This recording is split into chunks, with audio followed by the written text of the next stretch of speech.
Hello, I'm Michael Denon, Vice Provost for Teaching and Learning and Dean of the Division of Undergraduate Education at UC Irvine.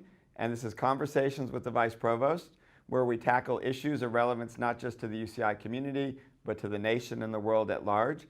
It's my great pleasure to have with me today my colleague, Vice Chancellor for Student Affairs, Thomas Parham. Thomas, welcome. Michael, thank you for having me, and good day to all of our viewers. Yeah.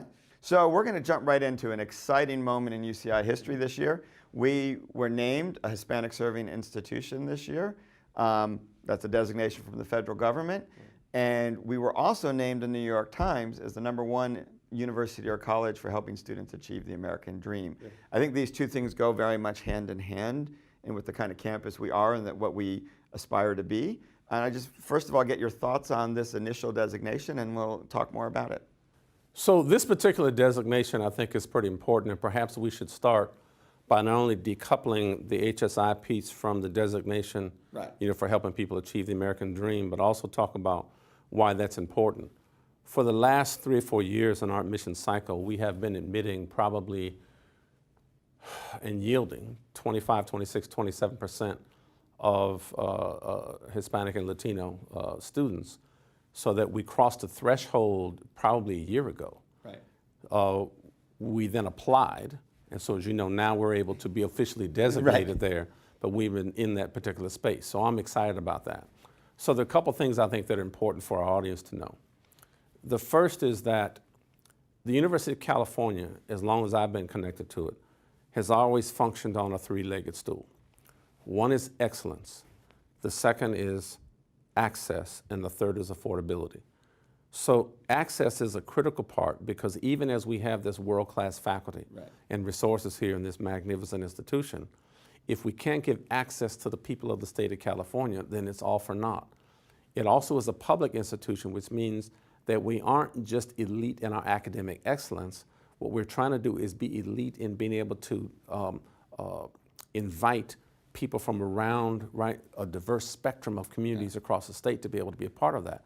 So the designation really says that we've been doing really a good job around that particular piece. So excited about that because we're giving them access. What's also important to remember, however, and I've said this to folk even as we were getting close to that window of being an HSI institution, and we were watching the numbers like we watched the stock market, like, okay, we over this year, we've been doing this, the last 4 or 5 years, I think. And you're like half a percentage point was going to make a big difference. That's right, you and I both. And so when we've now crossed the threshold, what I've consistently told people is that as the Vice Chancellor of Student Affairs, I like the fact that we're a Hispanic Serving Institution. The designation is important. What I care more about is not simply that we will now be designated HSI and have access to federal grants that are able to improve things like teaching and instruction, things like facilities, things like support groups. But what I really want to know is, what are the characteristics of an HSI? And that even before we're designated, how do we put those particular variables and factors in place, those support systems in place, so that the students who we care about already can take advantage of those particular resources in the institution, because that's what are going to contribute to the retention rates of the kids. It doesn't help them to get in if they're getting cut off at the knees in institutions and then they go out. And so our rates of what are we, high 70s, I think, on 4 years and high 80s on 6, is phenomenal, probably easy top 10 in the country. But what I'm more impressed with is that we are closing the gap between what traditional students look like and what the underrepresented students look like, so that their rates almost parallel that. And that to me is equally exciting because it says we're doing the right thing for them. And I think that ties into a little bit this designation of helping students achieve the American dream, because that's a general comment on the whole campus. Exactly right. It's also a comment on an aspect I think people don't always immediately understand is HSI status also involved, 50% low-income students. It's not just about the Hispanic community, that's a big part of it. But income and income levels and socioeconomic status. And that goes to your affordability and access comment, that we are able to, one statistic I saw that's very fascinating is the percentage chance of a student, there was a study, becoming rich by going to UCI. Now they didn't tell me what rich was defined as. It was like over 50% chance, right? You're better off, coming to UCI than buying a lottery ticket if you want to be rich. Well, exactly. By far. By far.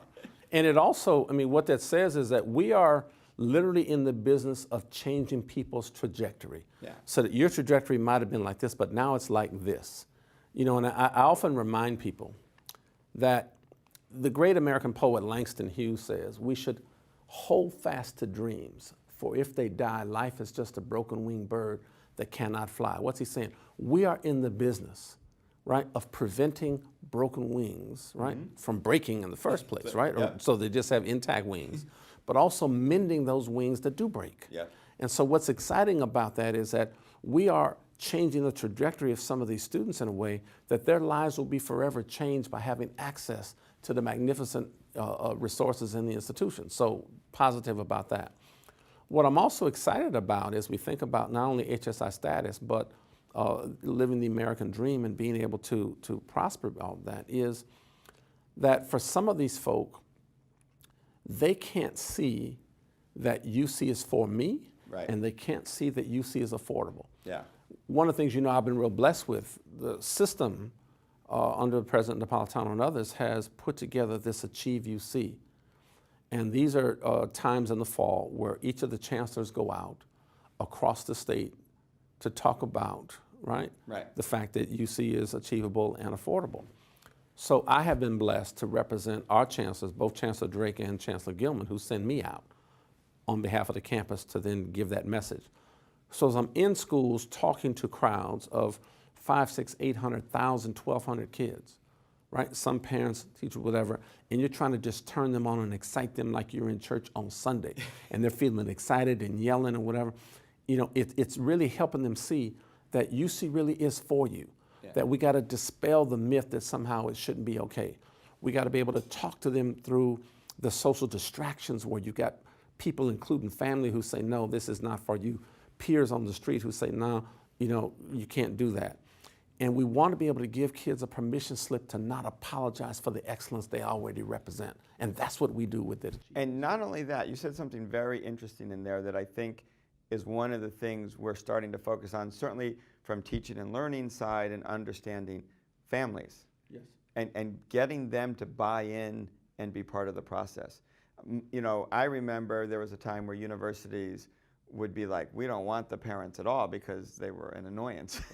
And now we realize we need to partner with them better. And how do you see that kind of playing out a little bit in these communities and in the stuff we do at UCI? And part of that, I think, is the mix between, you know, how we blend, I think, priorities on the academic side versus the student affairs side. Right. So I've stylized a piece of wisdom over time in my writing that says, life at its best is a creative synthesis of opposites in fruitful harmony. It has a lot of different meanings, but one of them is that sometimes your greatest strength can also be your greatest weakness. Right. Our greatest strength might have been trying to invite parents to not helicopter over your children, which is what we were really trying to get away from. But that became our worst nightmare if it's telling them, if they get the impression somehow that we don't want you. Exactly. So what we're having to do is now, you know, go back and really counteract that. But the other piece that is there, and I talk about this, I think, in terms of even our HSI status and really realizing the American dream, we have what we call pride factors and human factors, right? The pride factors are, this year, for example, our audience will be excited to know, maybe they've heard, we had 104,000 applications. Now, I've set a record every year that I've been Vice Chancellor intentionally. 104,000 applications for 4,420 freshman spots, California residents. And the average GPA I just admitted is a little south of 4.2. Now that's scary good. It's phenomenal. But when I go out to Achieve UC, those are pride factors. But there are non-4.2 kids in that audience who, if they see that, that looks like a huge mountain that they can't climb.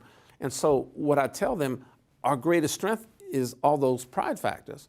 But the human factor says, if somehow that pride factor gives you pause to believe that somehow you don't have a place here in UC, then let me explode that myth. And so these numbers that we're now seeing are recognizing the fact that we have been successful at exploding the myth that both UC is not achievable for you and that UC is not affordable for you. And that's what I feel really best about, because we're giving access and affordability while we're also sustaining excellence and proving to people that you can have diversity and excellence at the same time. And that last point is so key. You know, many of my conversations with our colleagues in this series have been exactly on that point, understanding inclusive excellence, that diversity and excellence are not opposites. That's right. They're critical to go together. That's right. Which actually brings us to our next topic, because diversity brings with it something else. It brings with it, I think, the challenge of communicating. And we are, a country, a culture that rightfully values free speech, First Amendment rights, but as you and I both know, we've seen in the news, there's challenges around that, and there's challenges at university campuses. How do you deal when you have strongly oppositional views that come into contact? And I think one thing I'm very proud of at UCI is the efforts in your office and the campus as a whole to both teach students appropriate ways of handling this and the way we've dealt. And we're both out in the community, and I'm out in the community, and I have gotten a lot of positive feedback from community members who say, we're not like some other campuses. Our students know how to protest appropriately. And a lot of that comes out of your office. I think it would be really interesting for people to hear some of the great stuff we've done that set the stage for that. I mean, I appreciate and thank you for the accolade. I mean, I wish I could take all the credit for it, but I mean, I think there's a combination of factors. No, there is. The social scientist in me reminds myself that there's never a single variable that ever accounts for 100% of the variance in explaining anything. Right. It's always multiple slices of the pie. So here's what I think is true. I think there's a difference between personality and principle, number one. So that what I try to manage on is not my personality, but what is the fundamental principle we are trying to adhere to. If free speech is fundamental to the academic enterprise, then it is our task to uphold free speech in a way that allows us to make sure that's available for everybody. But we've also got to have teaching moments with that as well. Right. Because in the same way that people want to be offended by or suppress other people's voice, in the same corner, they're going to want to now turn around and want to express their voice that we want to try to uphold. So it's really those teaching moments that are there. But what's also important to remember about free speech, and our colleagues around the country struggle with this all the time, is the principle that we engage in then has to be backed up by having good people around you, having sound programmatic planning that allow you to achieve those outcomes, and even a little bit of chance and luck that things work out. So let me try to unpack those. Yeah. The fundamental principle, again, is free speech is important.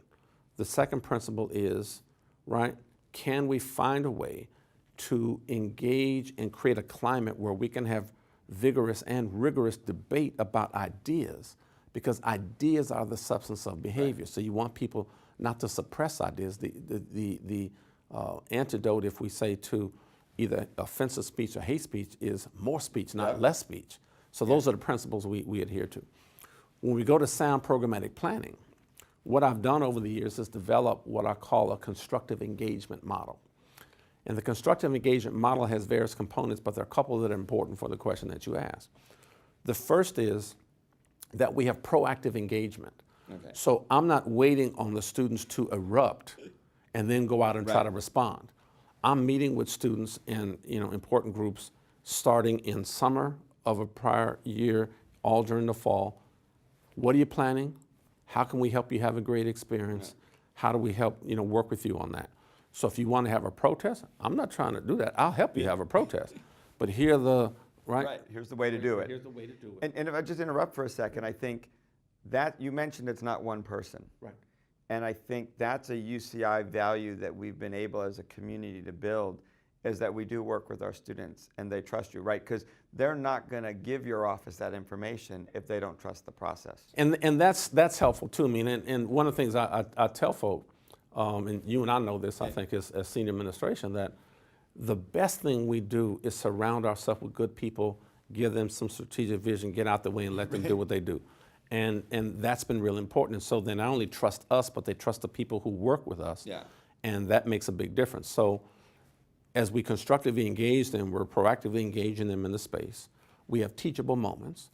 And what we try to do is really work with folks. So if you're planning a protest on X issue, I'm saying, okay, what's your goal in this? Right. And if I can help them then unpack and look at the goal, and then how does the strategy you're about to employ either converge with or diverge from that particular goal, I have them take the lead at being able to say, yeah, that's probably a good idea because that wouldn't, this makes sense, so let's do that. And though that's how they work.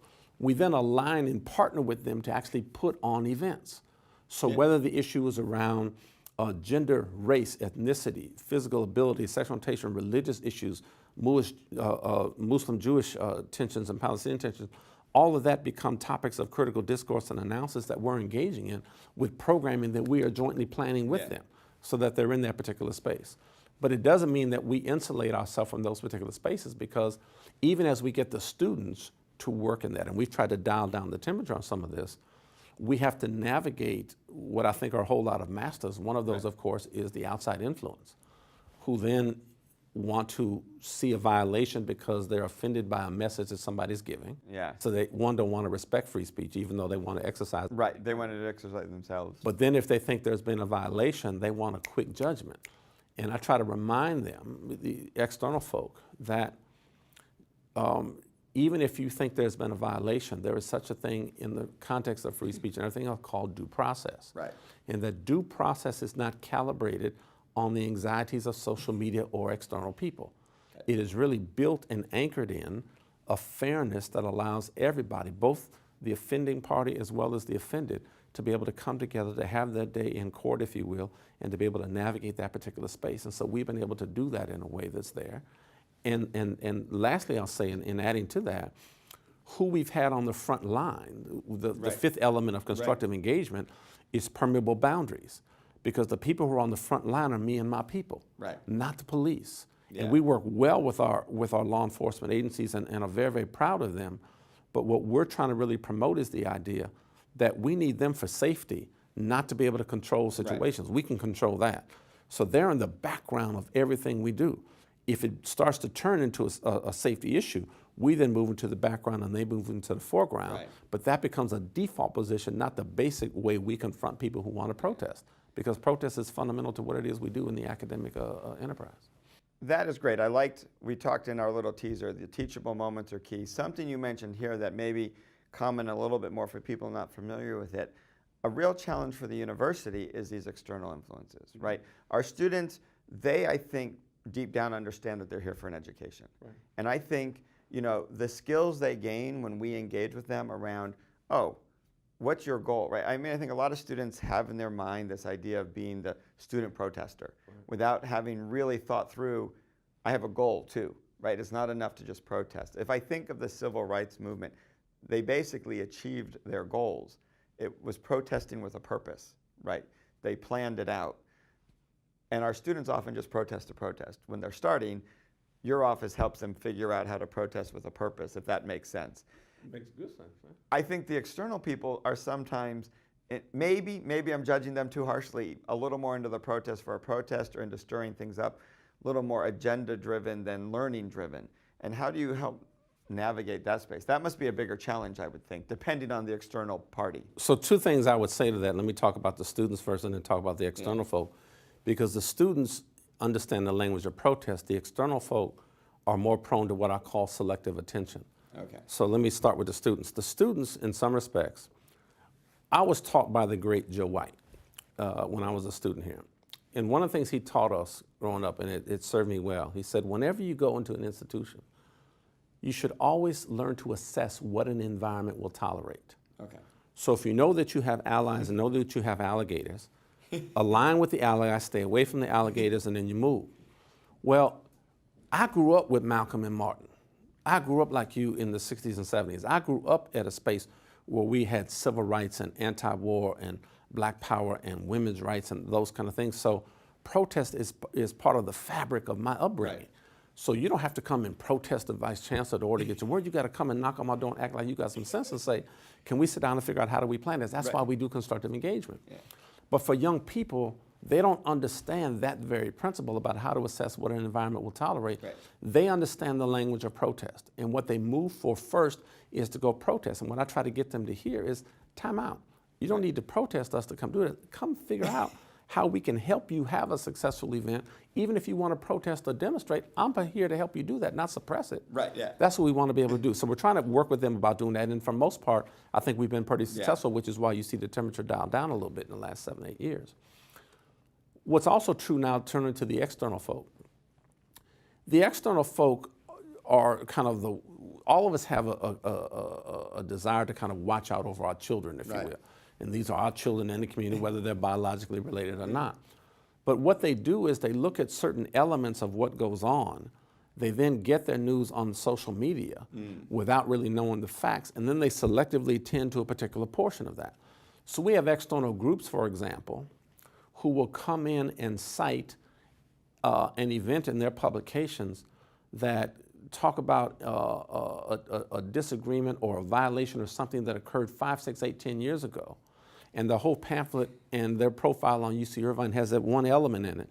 And ignore all the other good things that we do the other, 32 weeks a year. It's like, this may be 1 week in a year in a 33-week academic year, with finals. In 32 weeks, everything is wonderful. Even when students themselves, write narratives, create videos that talk about how wonderful life is, that gets ignored because it doesn't really drive the point that some of the external groups want to be able to make. And so what we want to be able to do is to say, I don't mind you having issue with whatever the issue is. If you have critique for us, if you have ways in which we can do it better, we're more than willing to hear it. But what I want to be able to do is invite people not to selectively attend to one corner of the information and ignore the other 95% of it that may give you a different perspective and broaden the horizon around how you see people's experience here, and even invite you in some respects to come contribute to the good things that we're doing. Not just to be an outside bystander taking pot shots at what it is that we do, but that's what we have to be able to manage as a university, and that's a challenge. And I think, that's a great direction we as UC are going. We're going under Howard, is really building that community partnership. He's phenomenal. And that leads me to my final question in a weird way. Community. When I started here 20 years ago, I'll admit that, it was 20 years ago. I was only 8. No. You and I both. Yeah, but so we were very much a commuter campus. I was fresh out of my postdoc. I didn't really understand what that meant, but very quickly it was interesting to me to see that dynamic, that students came and went. And I'm a physics professor, and in the STEM field, that can be a challenge. It's a challenge in any field, but we rely so heavily on the study groups and the workload that goes around the academics. And I've seen this great transformation to much more a residential campus, which has so many other benefits. And just also that benefit of feeling like you're really part of a community in ways that you aren't before. And I'm including the residents, not just, even the students who aren't in official campus housing but live close by in Irvine or the surrounding communities. If they're close enough, they're really feeling part of the UCI campus. And I know your office was doing this intentionally, and I'd be real interested in your thoughts on that process, maybe the challenges and the benefits to the students through that process. So part of creating a campus community is trying to, as I've said, close the gap between what you aspire to be as an institution and how that aspiration gets actualized every day. And so the challenge is always to continue to close the gap between what it is you aspire to be and what you actually achieve. So we've always aspired with our LRDP, the Long Range Development Plan, of being a campus that houses 50% of our students. If you look nationally, the national average, I would bet, I haven't looked at it in a couple of years, but it's somewhere probably around 30, 35%, to be a residential campus. So we aspire to even be higher than that. I tell my people all the time as Vice Chancellor, I like to set the curve, not follow the leader.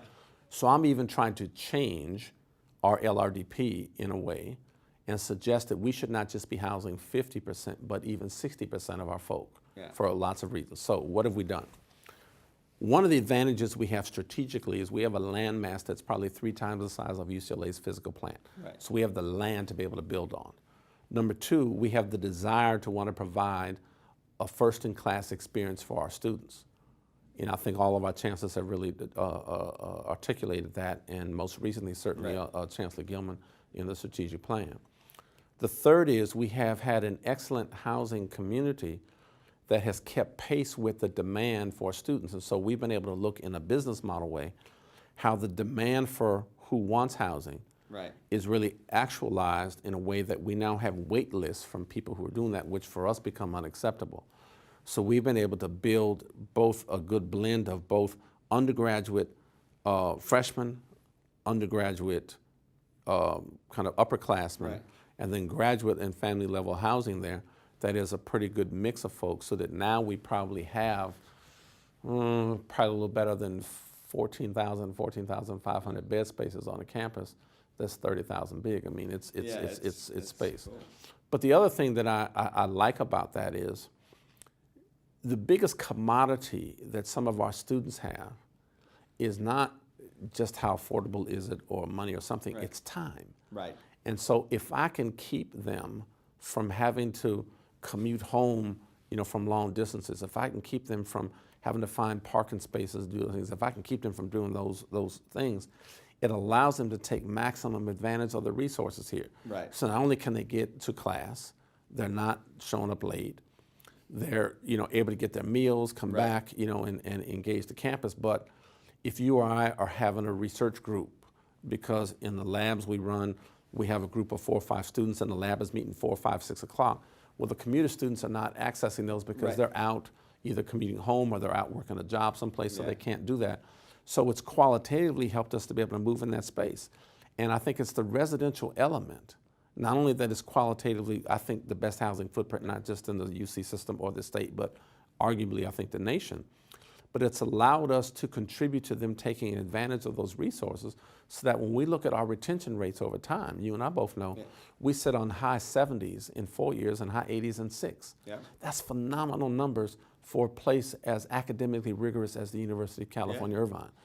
And I also think something you mentioned that is not unique necessarily, but I think I like the individual communities and feel, right, for such a diverse campus. And also, we're definitely seeing on the teaching and learning side how important cohorts are. Yes. And what I love is how open the housing staff is to the academic side. Well, Right, and we working support, with that. exactly right. And working on, because that's a great place to build cohorts. Just a quick story from our side, a couple of years ago, Anita Casavantes Bradford helped start our first-gen faculty mentoring program. And you will laugh at this, of course, the hardest thing with any faculty mentoring program is to get the students to go see the faculty, right? They're like, well, why? And we realized, we'll have the students do something and make the faculty show up there. Then the students have to be there and they'll meet them.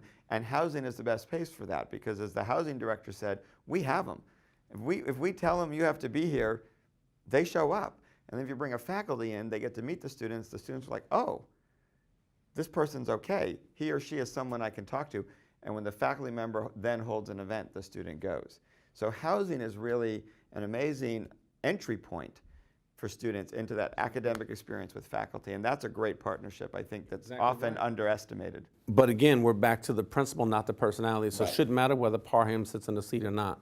Right. The principle is every moment is a teaching moment. Yep. That there is such a thing called co-curricular learning, meaning that 20, 30, 40, 50%, I'll say this as an academic myself, 20, 30, 40% of what a student will learn in their 4 years of academic study, they learn outside of the 4 walls of the classroom in these co-curricular ways. So our residence halls, for example, are not places you just lay your head at night.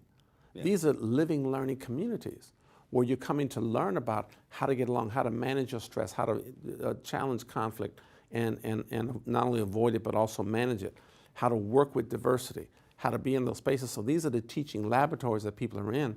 So not only being able to provide that co-curricular instruction in the dorms themselves and the workshops, but also invite faculty to partner with us to be able to do that, creates an ideal combination that is just superb, and that's what really makes a difference. And we've been winning awards for this for years. This didn't start, when Parham became Vice Chancellor. Go back to in Mesa Court in our freshman housing, probably one of the most famous both experiments and labs we've had in there is a Sierra project. Right.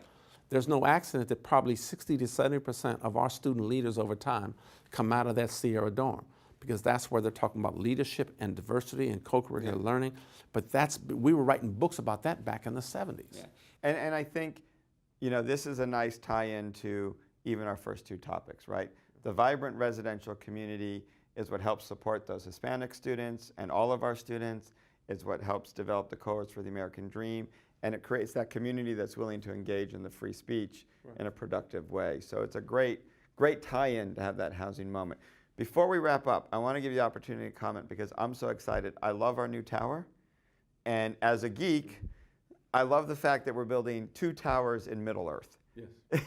So I'll give you a chance to make a few comments on that, because those are, I think, 2 exciting developments, and then we'll wrap So up. again, our housing folk have done that. What we're talking about is we built a tower in Mesa Court with 3 towers that is now called Mesa Court Towers, and then we have the classics on the ground. But it's a 250-room, 750-bed complex that now houses, because of the demand, like 932 students. So we've had to quad a number of the places, but the rooms are so big That it works. that you can actually put 3 beds on the floor and not have to bunk bed any of them. So putting a bunk in one of them makes it easy. But it's been such demand. It slices and dices. It just won an award about a week ago, right, for LEED Platinum and all the wonderful stuff it does. The annuity is there. So what we've decided to do is to try to capitalize on that model and build a parallel complex in Middle Earth. Only this one, because of the footprint that we have, will only be 2 towers instead of 3. But it'll kind of go along with the whole Middle Earth thing and the theme. That'll work. But it'll provide, again, another first-in-class experience for students. It'll give us more capacity to be able to house the freshman demand, that particularly is there because there's a freshman community. But it also, between that, the on-campus housing and our ACC third-party agreements, and the immediate zone and transition around the campus means that between what we have on campus and what we have in the immediate area allows students to be able to be close to the campus to take advantage of these magnificent resources here. Well, awesome future. Well, Thomas, thank you so much. Thank you for having me. This has been a great time, and this has been Conversations with the Vice Provost. Look for our next episode coming up in a few months. Thank you. Thanks for watching. This is the time where you get to be part of the conversation. Comment below. You know the drill. You know how to do that. Subscribe, follow us, look for us on all our social media, and stay part of the conversations. Thank you.